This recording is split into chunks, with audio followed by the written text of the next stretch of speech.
السلام عليكم ورحمة الله وبركاته. السلام عليكم ورحمة الله وبركاته.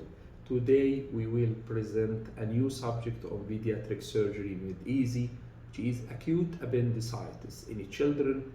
It's a very important subject for all pediatric surgeon and pediatrician dealing with children. Let's start. Acute appendicitis in children. Our objectives today is to know what is the pathophysiology and the natural history of acute appendicitis, what are the clinical features, and how to diagnose, including the clinical diagnosis and imaging studies. Then we will shift to the management strategies of acute appendicitis and a debate about perforated, non-perforated appendicitis or appendicitis with well-formed abscess. Most common condition causing acute abdominal emergency in children usually related to acute appendicitis.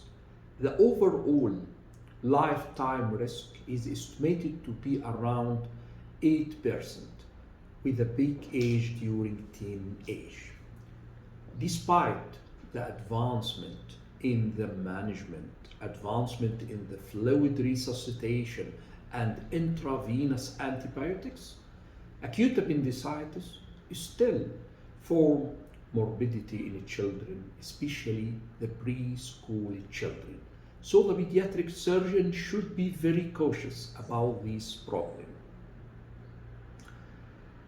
Related to the pathogenesis of this problem, up till now it's poorly understood. In about half of the cases of acute appendicitis, there is no obstruction in the lumen of the appendix. On the other hand, or in the other half, there is maybe obstructed appendix by the feculus, by the tumors, lymphoid hyperplasia, or maybe related to the infectious agent. We have two distinct entities of acute appendicitis. The first one is uncomplicated or non-perforated acute appendicitis, which is called catarrhal acute appendicitis. And the second category is called gangrenous or perforated appendicitis. And the management is different between these two categories. What about the natural history? Usually natural history of acute appendicitis will lead to perforation and abscess development. However, this is not usually similar for all cases, as we may have some cases improved and become recurrent or chronic appendicitis. The perforation rate reported in children reaching up to 82 in children younger than 5 years and maybe 100% in a 1-year-old children. So the natural history is changed from that all pediatric surgeons consider that it will pass to the perforation and the abscess, as some cases may resolve with antibiotics, some cases may become chronic appendicitis. Diagnosis still remain a challenge, although the symptoms are very well known to all pediatric surgeon and pediatrician.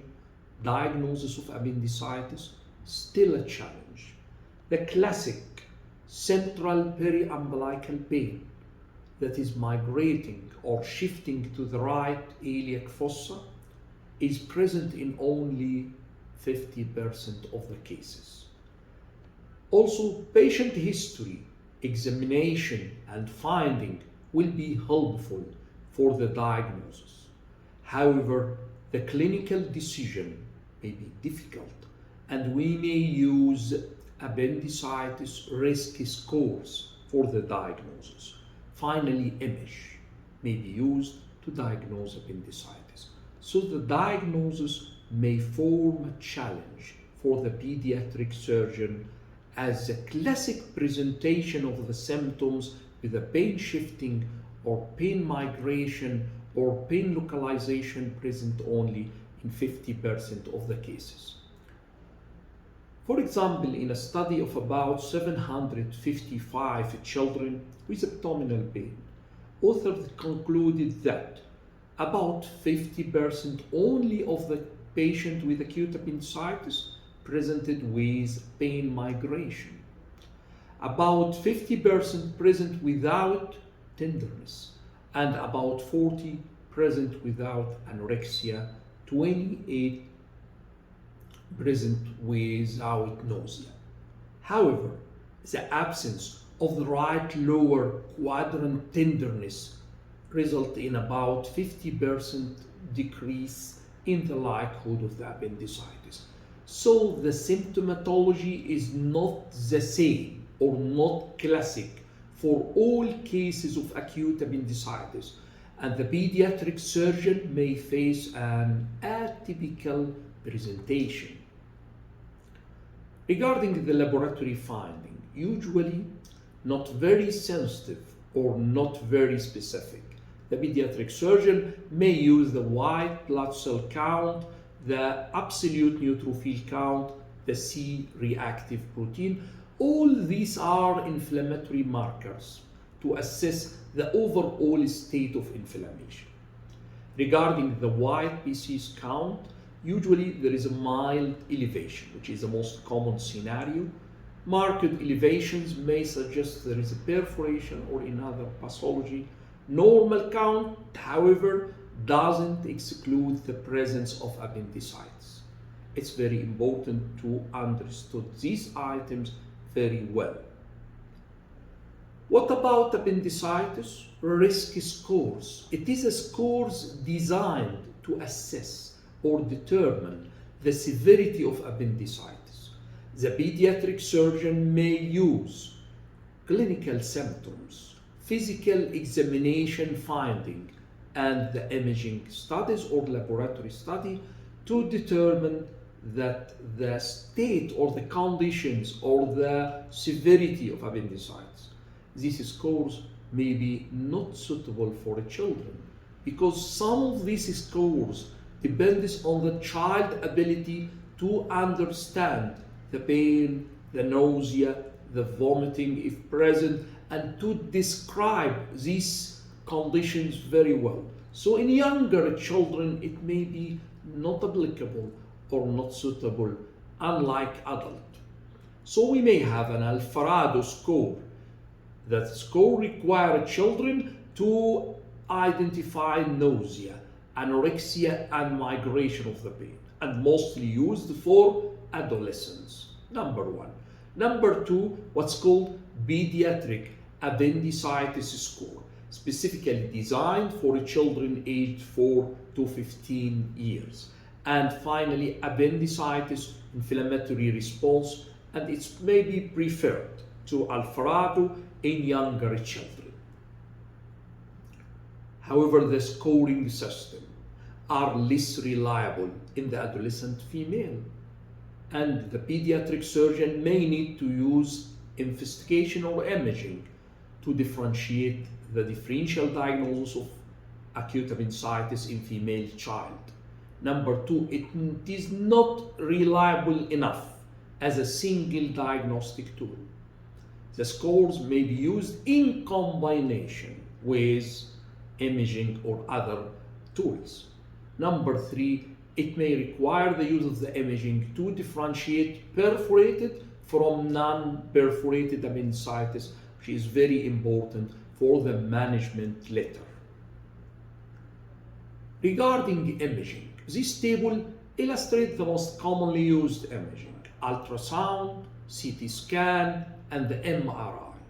The ultrasound is non-invasive, however, it's operator dependent. Can diagnose acute appendicitis? Yes. Use no radiation and no contrast, which is make this investigation may be the first investigation of a choice in children.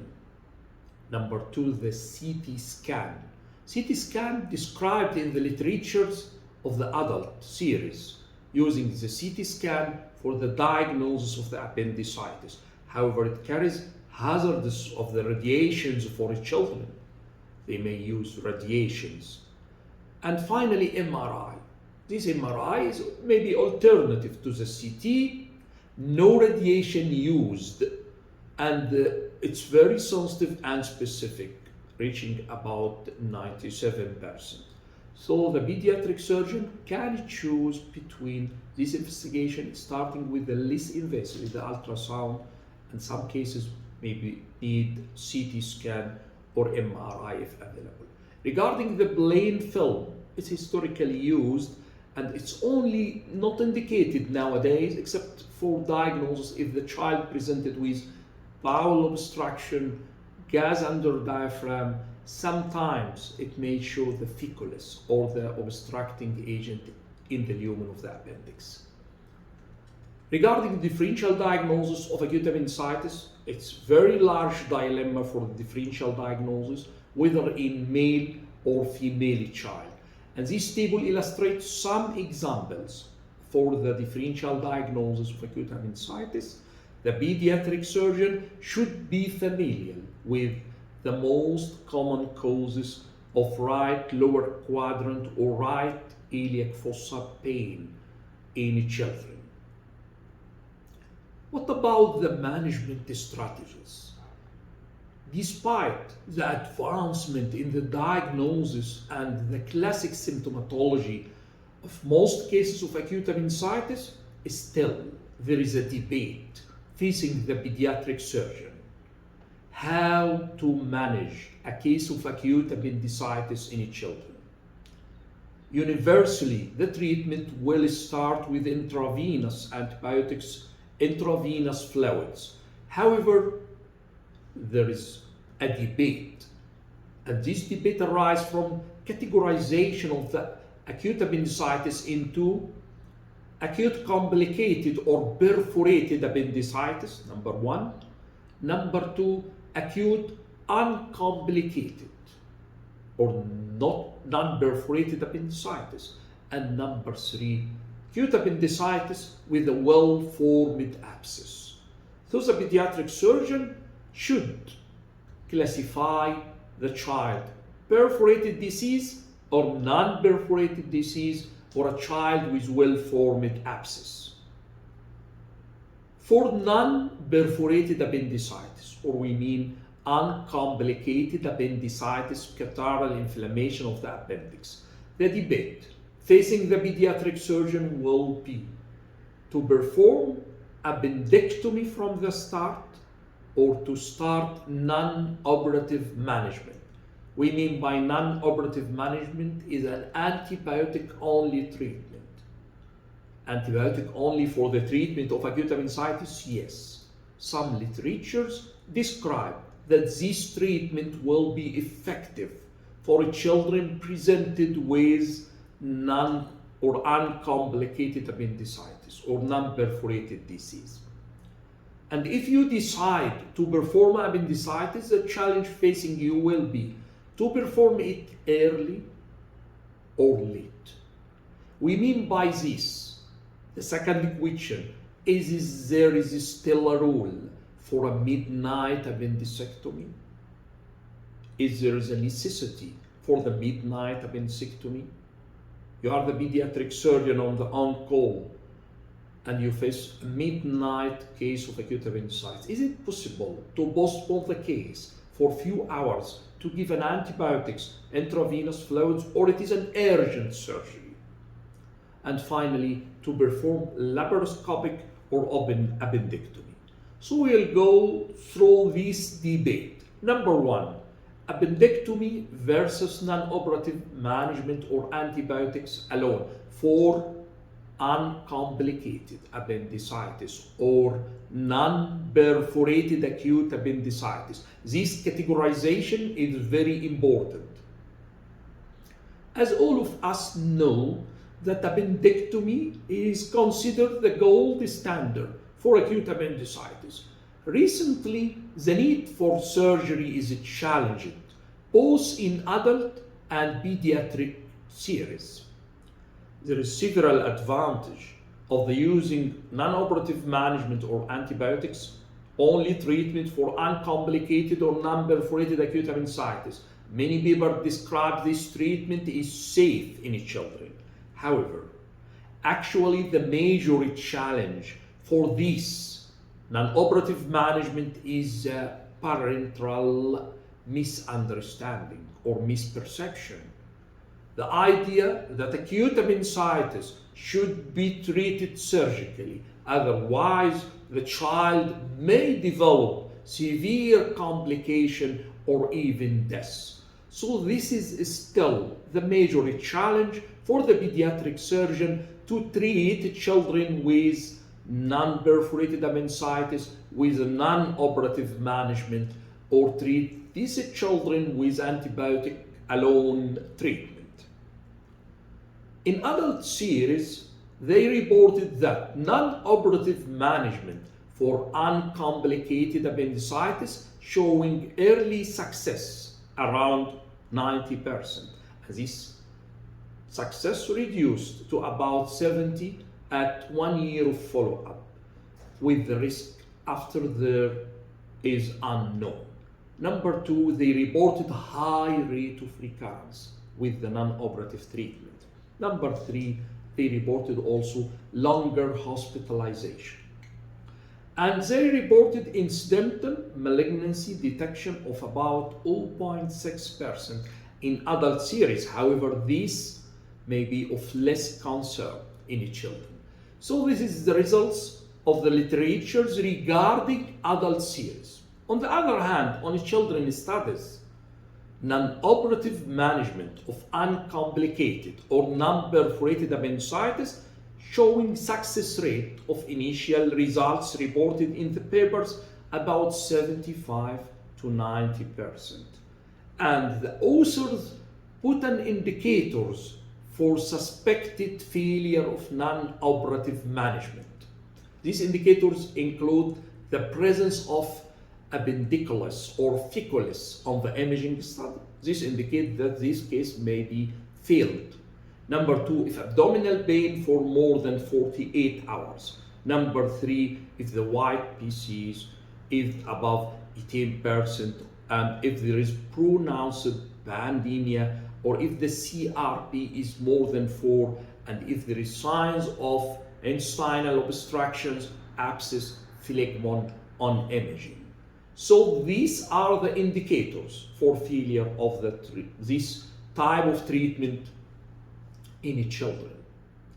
Actually, in the literatures, there is the present, up till now, the present literatures is lacking some items to be considered as ideal, like using different methods for diagnosing the cases, using small time frame follow-up, using weak or interrupted methodology, maybe some retrospective studies, maybe some pilot small number studies.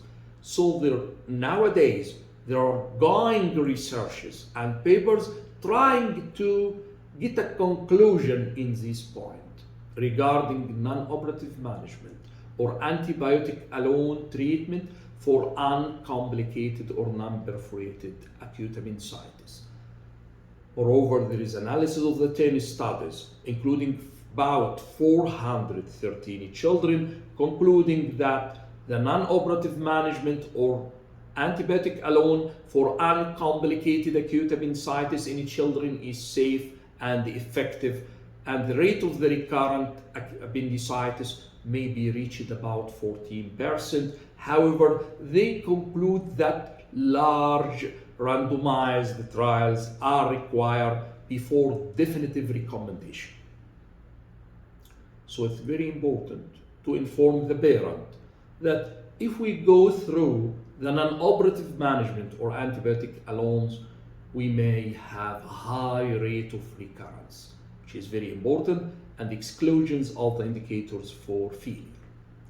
Regarding early versus delayed appendectomy, this may make a major debate in many hospitals and between many pediatric surgeons. Is there a rule for midnight appendectomy? Still, there is a rule to perform midnight appendectomy. As we said, with rising evidence that non-operative management or antibiotic alone can treat appendicitis, it's nowadays clear that the operation can be performed next day without concern for negative impact. And in many literatures, the midnight appendectomies place a stress on the family, surgeon, and the hospital. And so many pediatric surgeons said that midnight appendectomies is no longer justified and you can wait. In a comparative study looking for appendectomy at 5 versus 17 hours, there's no difference. They concluded that the result were no difference regarding perforation, operative time, reoperation or readmission, surgical site infection, hospital stay or charge, or perforation rate. Also, recent study concluded that the delay from about 12 to 24 hours not associated with increased risk of perforation or post-operative abscess. And another study found that the time to surgery or time to operation was not associated with increased risk of perforation or increased risk of wound infection or increased risk of intra-abdominal sepsis. So there may be a reasonable time to wait between the presentation and the surgery. So nowadays, urgent or midnight appendectomy may be not justified by many pediatric surgeons. Laparoscopy versus open appendectomy for uncomplicated appendicitis. Actually, nowadays, most appendectomies performed laparoscopically compared to the previous era of the open appendectomy. Several studies reported that there is maybe a higher incidence of abscess rate with laparoscopic approach. However, most recent evidence demonstrate no definitive evidence for this information. Also, as all of us know that the laparoscopy is decrease wound infection, maybe reduce the risk of the post-operative adhesive small bowel obstruction, reduce the hospital stay, early discharge of the patient, less pain, and the conversion reported in about 0 to 25%, but in general it is less than 10% of the cases. As all of us know, the technique for laparoscopic appendectomy may be traditional or 3-port laparoscopic appendectomy and maybe the new era of single incision or single port laparoscopic appendectomy. Previously, laparoscopic single incision may be preferred as a cosmetic benefit. However, this result is challenging nowadays. There is maybe several randomized trial comparing the single site versus 3-port lap appendectomy, and there is no difference regarding the surgical site infection, the dose of the analgesia, the length of the hospital stay, and the papers concluded that the single site approach took longer time, but the difference may be only 5 minutes between the traditional and the single site, provided that the surgeon is experienced and the team is well trained and all equipment are available and present. The suggested advantage of the cosmetic benefit that the single incision or the single port eliminate 2 additional sites of the working ports for working instrument. This advantage may be well obvious at about 6 weeks post-operative. However, large pediatric trial demonstrate that at 18 months, this difference largely disappeared, and the site of the ports may be invisible, and the cosmetic benefit of the single incision or single port may be less obvious at this time frame. Now we will shift about to speak about the perforated appendicitis. Perforated appendicitis or complicated disease. What about the debate? Perforation may be rated to happen about 30% of the cases, and it is especially higher in the preschool children. The debate now, what is the definition of perforation? What is perforated appendicitis? How pediatric surgeon can define perforation? This is number one. Number two, how to treat perforated appendicitis. If there is a place for non-operative management and observation, or non-operative management followed by interval appendectomy, or these children need appendectomy on presentation. Let's see. How to define a perforated appendicitis. There is a much of the literature with the debate on perforated appendicitis, and the surgeon variable in defining perforations, and many surveys described in the literatures. When surgeons are asked to look at operative photo and define perforation, mainly surgeon based their definition on subjective preference, and this make a debate. However, in the literature, says authors suggested definition of perforation may be identifiable hole in the appendix, or maybe the presence of feculus or stool in the abdomen. So this is the two conditions that the pediatric surgeon consider to be a perforated disease or perforated appendicitis. The first debate, how to manage perforated disease. Non-operative with antibiotics and observe the child, or to perform non-operative and planned interval appendectomy. The rationale for the pediatric surgeon who use antibiotics alone treatment or antibiotic only and don't perform appendectomy, they consider there is a low risk of the recurrent appendicitis, although the reported short-term data suggests that it may be from 8 to 14%. This is the first school and the first argument. They argue that there is a low risk of recurrent appendicitis, so you can treat these children non-operatively. On the other hand, pediatric surgeons who treat with initial antibiotics and interval appendectomy, they are trying to avoid the surgery during the peak of the inflammatory process. They consider that surgery during that time period may be difficult. And then they think that many patients are most likely to fail to respond completely to the antibiotic treatment and may need appendectomy later. So this is the second school. We have recent randomized trial comparing the non-operative management, antibiotic, and observation versus non-operative management and the interval appendectomy for 1 year time frame. In the non-operative management group, about 12% recurred within 1 year, presented with recurrent appendicitis. No difference regarding the complications in the non-operative management and interval appendectomy group.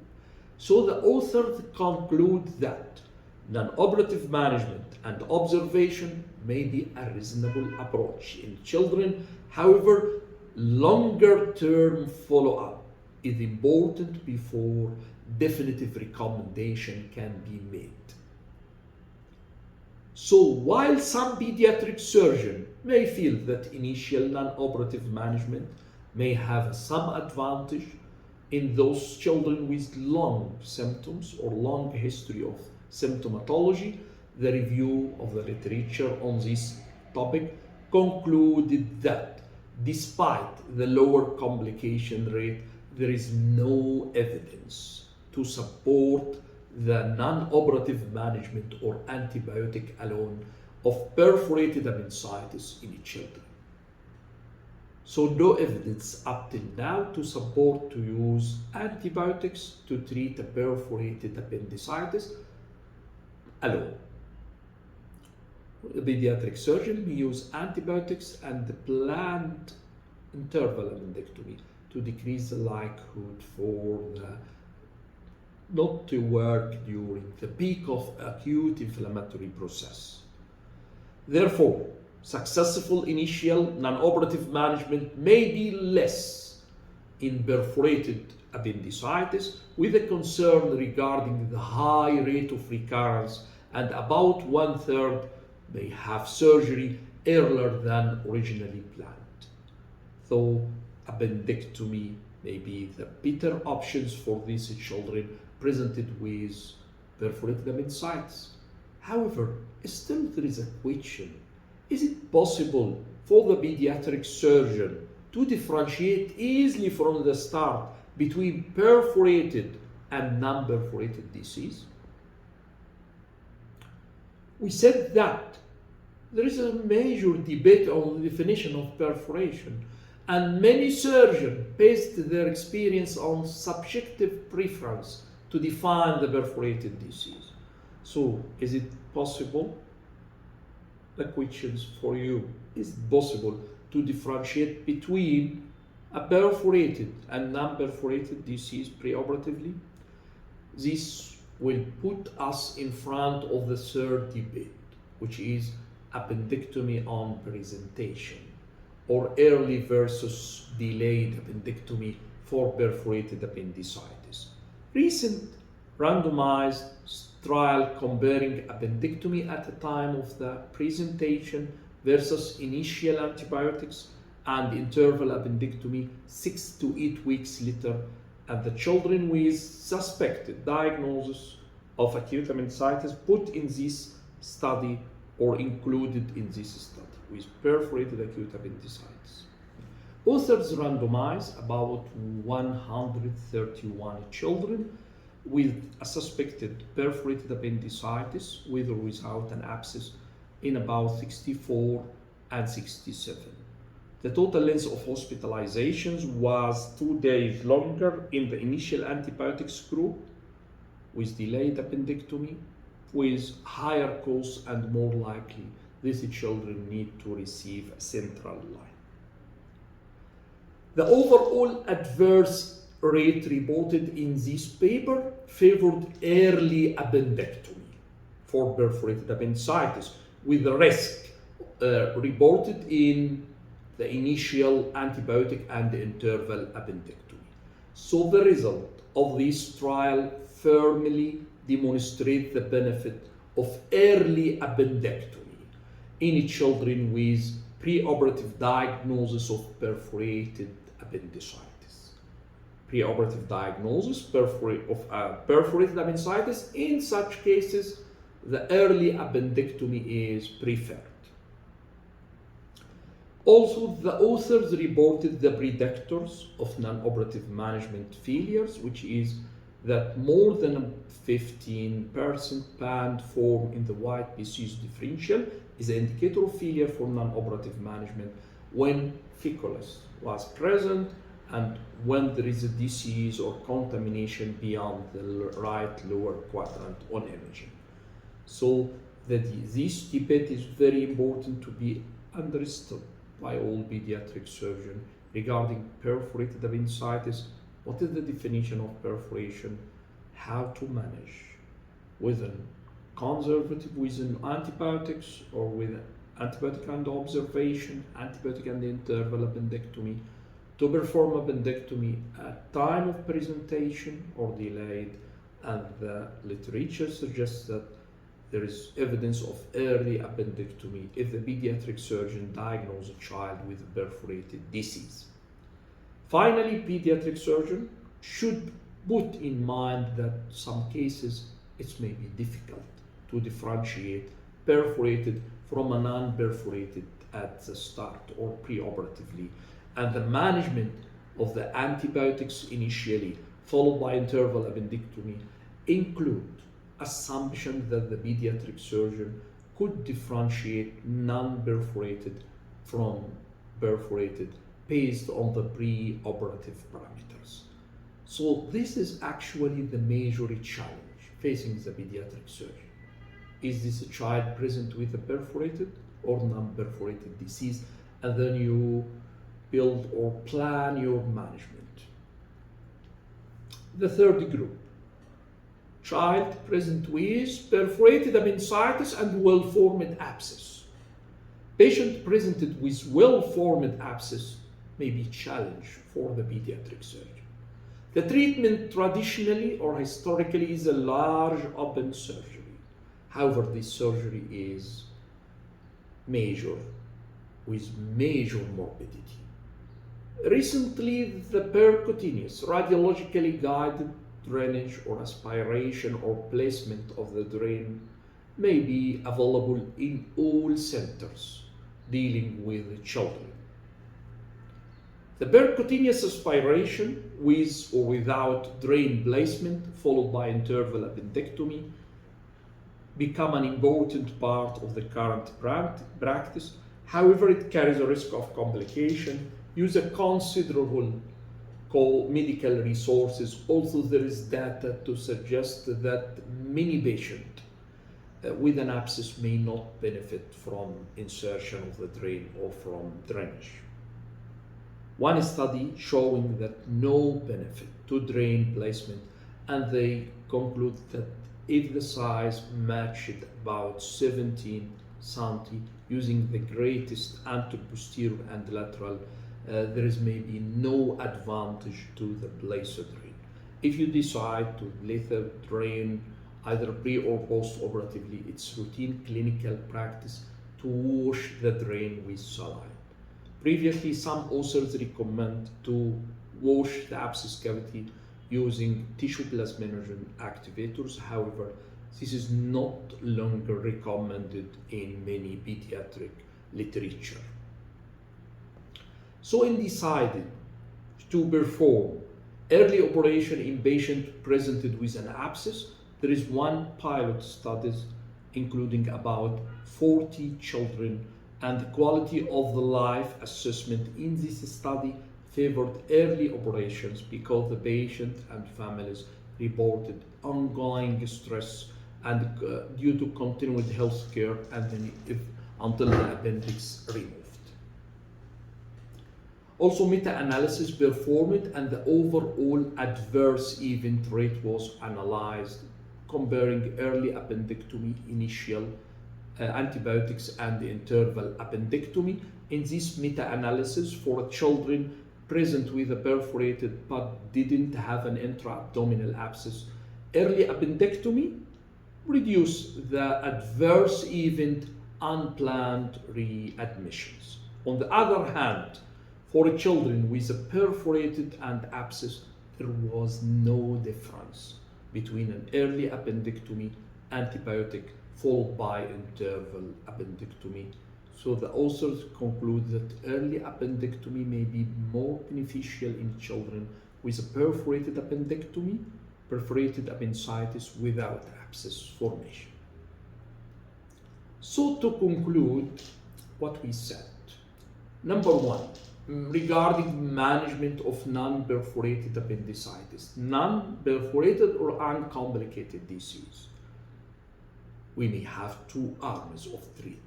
Non-operative management, we mean antibiotic alone therapy and appendectomy. Regarding non-operative management or antibiotic only, there is a literature on adults trial and literature on pediatric trials. On adult, they show early success, fewer complications, better pain, however high rate of recurrence, and longer hospitalization, and you may miss diagnosis of malignancy in 0.6% of cases. In children, the major challenge for using or applying non-operative management is parental misperception or misunderstanding. All parents of the children are aware that acute appendicitis indicated in all cases of acute is appendectomy indicated in all cases of acute appendicitis, and that the delay may be related or linked to high risk of complications or may link it to even death of the child. However, the indicators for failure reported in the literature is the presence of the fecalis on imaging. You cannot use antibiotic treatment for an obstructed appendix with ficulis. If abdominal pain is more than 48 hours, white PCs more than 18,000, and if there is CRP more than 4, signs of the bowel obstruction, signs of abscess phlegmon on imaging. In such cases, this type of treatment is not suitable. On the other hand, appendectomy, to perform early versus delayed. Midnight appendectomies is no longer justified to perform lab or open. The time to surgery is not associated with increased risk for perforations, not associated with increased risk for wound infections, intra-abdominal abscess. So this slide concludes the debate about the management of non-perforated appendicitis. Regarding perforated appendicitis, also there is management debate regarding definition of perforation. What's perforation? Pediatric surgeon debate whether to define perforation. However, in the literature, mostly identifiable hole in the appendix, mostly contamination beyond the right lower quadrant or right iliac fossa. Non-operative management, antibiotics alone to treat a perforated appendicitis. Pediatric surgeon who consider there is a low risk of recurrence. However, it's reported in the literature from 8 to about 14%. And longer term follow-up is needed before definitive recommendation for this type of treatment in a perforated appendicitis can be made. Non-operative management, antibiotics followed by interval appendectomy. Pediatric surgeon who consider these types trying to avoid surgery during peak of the inflammatory process. They consider that the surgery will be difficult. And after giving antibiotics, the surgery may be straightforward. And also they consider that the patient are most likely not to respond completely or improved completely with antibiotics, so they consider antibiotics and interval appendectomy. And finally, the other group of pediatric surgeons consider appendectomy on presentation. And the results of the literature available demonstrate the benefit of early appendectomy in case of perforated appendicitis. However, the major debate is still present is how can the pediatric surgeon suspect or diagnose a perforated disease? It's not an easy job. It needs an investigation, detailed history, and examination trying to put the criteria for diagnosis of perforated appendicitis. The third one is an abscess. Abscess on presentation, there is a debate to perform surgical drainage, open drainage, large major morbidity, or percutaneous aspiration, drainage, insertion of drain. In children with perforated appendicitis and an abscess, the literature reported that no difference between early appendectomy, between antibiotics followed by interval appendectomy. It's become the percutaneous aspiration an important part of the current practice. However, it may carry complications. However, some children may not benefit from the drainage. And also there is data to suggest that many patients may not benefit from this drainage. So these three types of debate, how to manage a perforated, a non-perforated, and how to manage abscess. Finally, these slides speak about the post-operative antibiotics. Is it indicated after appendectomy? For non-perforated appendicitis, additional dose of antibiotics is not necessary or required. Only the dose with the incision or pre-operative one if used. Regarding the non-operative management, post-operatively, no need. In perforated disease, antibiotic therapy is indicated until clinical resolution. So antibiotic post-operative use in case of perforated appendicitis is indicated until clinical resolution. The optimal length of time for antibiotics is concluded in the literature regarding that number one, For patient who is clinically well by the post-operative day 3, it's unlikely to develop an abscess, so it's very sufficient for antibiotics. Number 2, the transition to oral antibiotics may be effective as intravenous antibiotics. Number 3, further oral antibiotic therapies was not needed if the patient eating with normal white BC's count.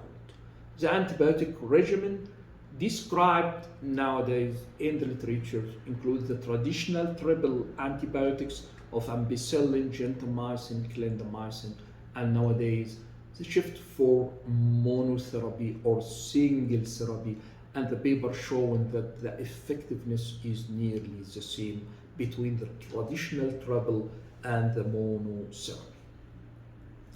Finally, we will speak about some complications and outcome.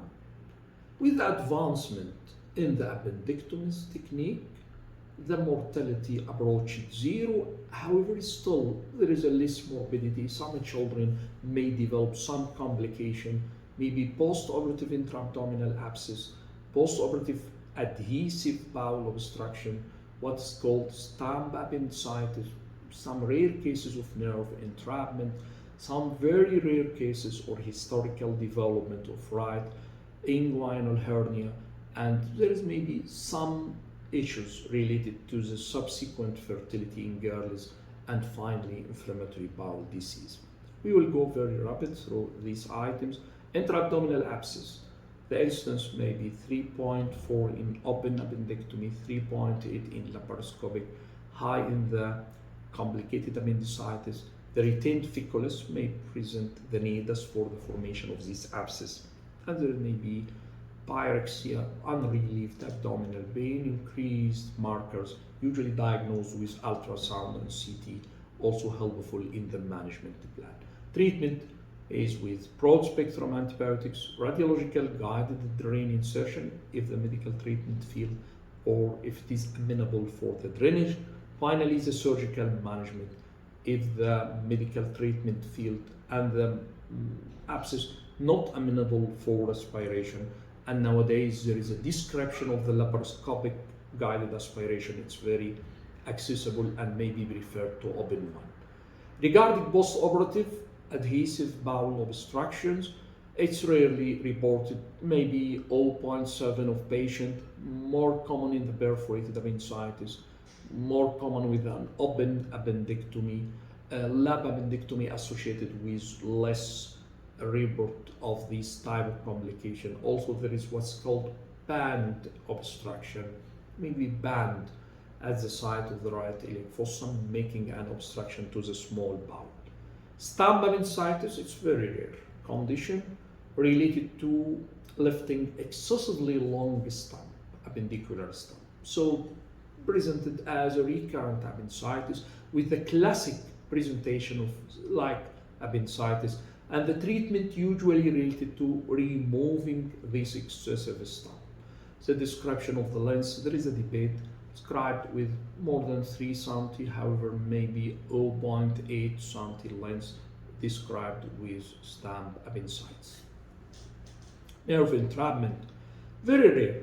Entrapment of the ilioinguinal nerve or iliohypogastric, and usually there is a pain, there is a sensory impairment, temporarily relieved with injections of local anesthetic agent. Symptoms may appear directly or immediately after surgery or later, denoting that the disease may be related to direct inclusion of the nerve by sutures or compressions from mature scar tissue. The treatment may be with neuromodulators or nerve blocks, however, rarely surgery is indicated. Right inguinal hernias for historical interest, that may be suggestion that the appendectomy associated with development of right inguinal hernia, owing to that there is maybe damage to the nerve supply of the inguinal muscles during appendectomy. However, this complication is very rarely reported nowadays. Regarding the issue of fertility in girls, there is a debate whether perforated appendicitis may lead to adhesions with peritonitis, may lead to subfertility in girls. However, this is not proven up till now. And it may be accepted that in women with multiple deliveries and multiple pregnancy, the right tube may be close to the site of the appendix. However, this is not true in girls. Moreover, in such cases, the left tube will work, so will be no problem.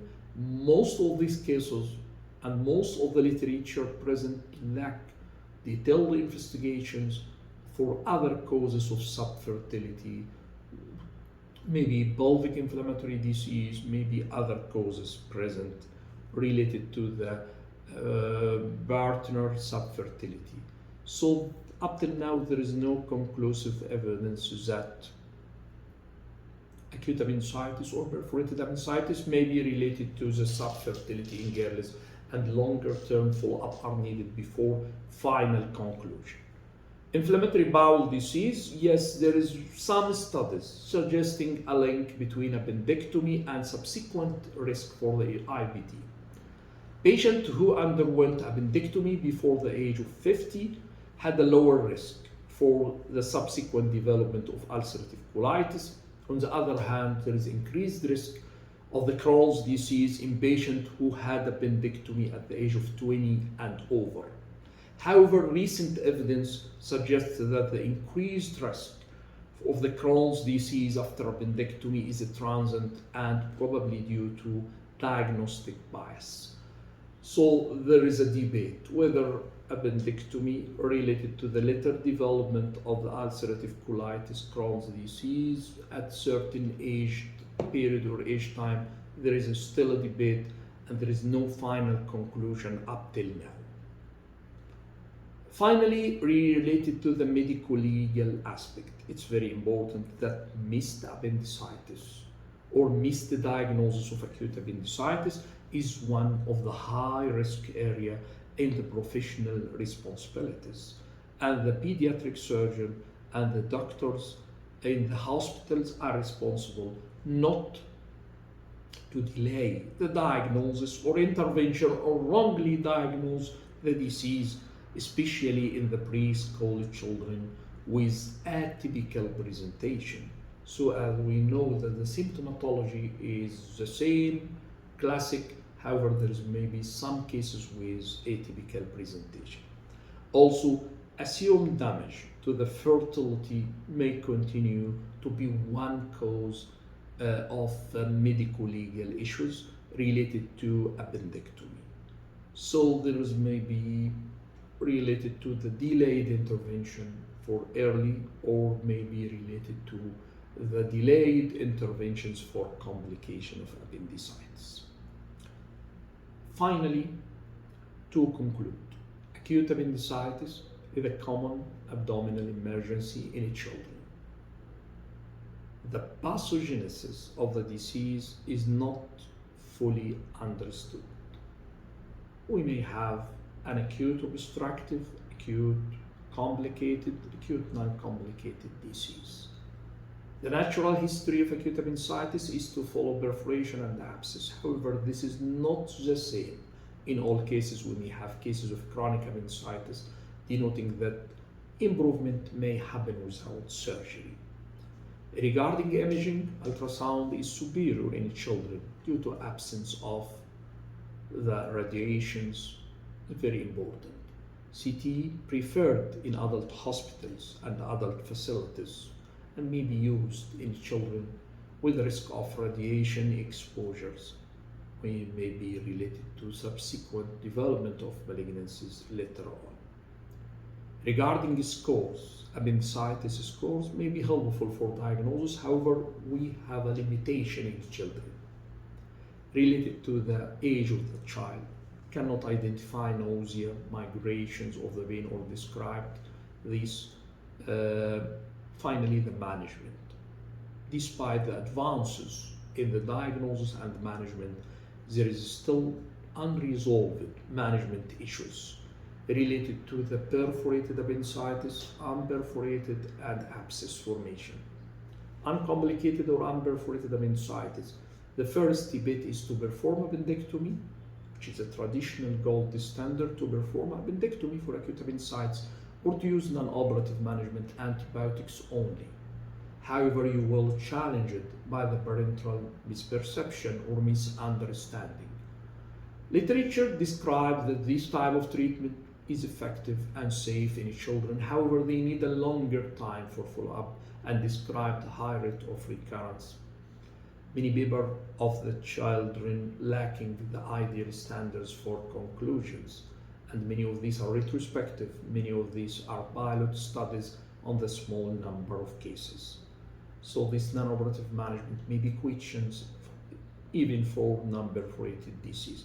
To perform early versus delayed appendectomy, there is still a rule for midnight appendectomies? No, it's no longer justified, provided that you can treat with antibiotics. You can wait for 6 to 12 or even to 24 hours as a child starting antibiotics and intravenous fluids.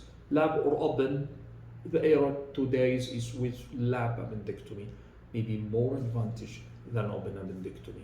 Laparoscopically to use single port or traditional 3-port, no difference reported in the literature. The cosmetic results may be the same, especially after a period of time. On the perforated appendicitis, the major debate is to define perforation. What's perforated disease? A hole in the appendix, disease extending more than the right iliac fossa, present of the stool in the abdomen, present in the feculus. This is sure signs of perforated disease, however, diagnosed intraoperative or maybe on imaging.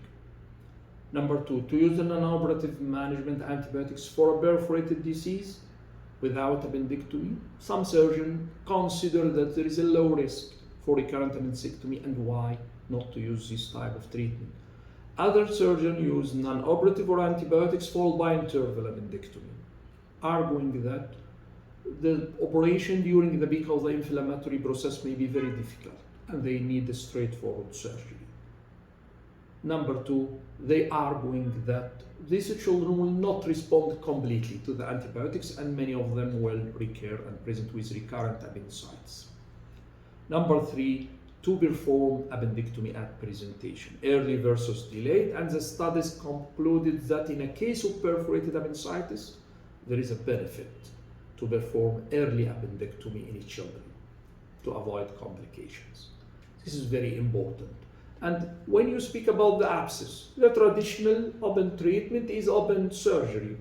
Large incision, major morbidity. Today, most centers perform percutaneous aspiration with or without drain. However, the placement of the drain is questioned if the child will benefit from the insertion of drain or not. And finally, we speak about the antibiotics. Post-operative regimen of antibiotics in uncomplicated or unperforated is not indicated. In perforated appendicitis, it indicated until clinical improvement or resolution. They put some items in the literature on the post-operative day 3. If the patient is okay, it will be enough, and the likelihood of abscess development is less. And also related that you can shift from intravenous to oral antibiotics and it is equally effective. And finally, we speak about the regimen of antibiotics, maybe triple traditional therapy and nowadays shifted to monotherapy. And these items may be also related to the hospital charge. Finally, we speak about the post-operative complications and outcome. Almost appendectomy is performed well with no complication, however, still maybe intra-abdominal abscess development with a complicated appendicitis, may be related to open or lab appendectomy. These types may lead to treatment, whether medical, percutaneous, or surgical treatment. Maybe post-operative adhesive bowel obstruction reported more after open, however, it is still reported after lab and also band obstruction. Stump appendicitis is very rare, maybe related to theoretically long, excessively long stump. It's very important. And maybe the nerve entrapment, which is thankfully very rare case. Also, there is maybe some historical cases of development of right inguinal hernia. And the subsequent fertility, it's very important that some authors assume that the perforated appendicitis may lead to peritonitis, adhesion, and reduced fertility. However, there is no proven evidence for this assumption. Also, the medico-legal aspect of missed appendicitis. If the pediatric surgeon missed to diagnose appendicitis or the emergency doctors missed to diagnose this condition, there is maybe one of the high rate area in the professional responsibilities and may lead to some medico-legal issues also related to the assumed subfertility in cases. Thank you very much for watching. I hope this presentation is very beneficial to summarize what is about acute appendicitis in children. Thank you very much for your watching, and see you in next subject of pediatric surgery made easy.